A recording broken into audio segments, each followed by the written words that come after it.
রাস্তা বন্ধ হয়েছে, রাস্তা বন্ধ হওয়ার পর এখন ডাস্টবিনের পর বর্তমান ট্রাক স্ট্যান্ড। এই যে রাস্তা বন্ধ হয়ে ট্রাক স্ট্যান্ড। আর রাস্তাটা বানানো হয়েছিল গাড়ি চালানোর জায়গা, বর্তমানে গাড়ি চলাচলের উপযোগী আছে কিনা আমার মনে হয় না।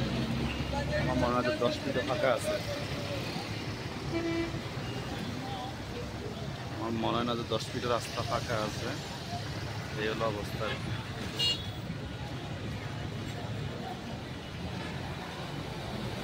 এই বর্তমান রাস্তার পরিস্থিতি এই হলো জ্যাম।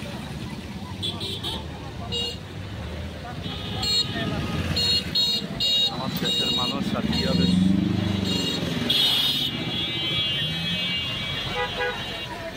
ভালো কিছু আশা করবেন? এই যে মানুষ দাঁড়া রয়েছে, কোনো প্লেন নাই,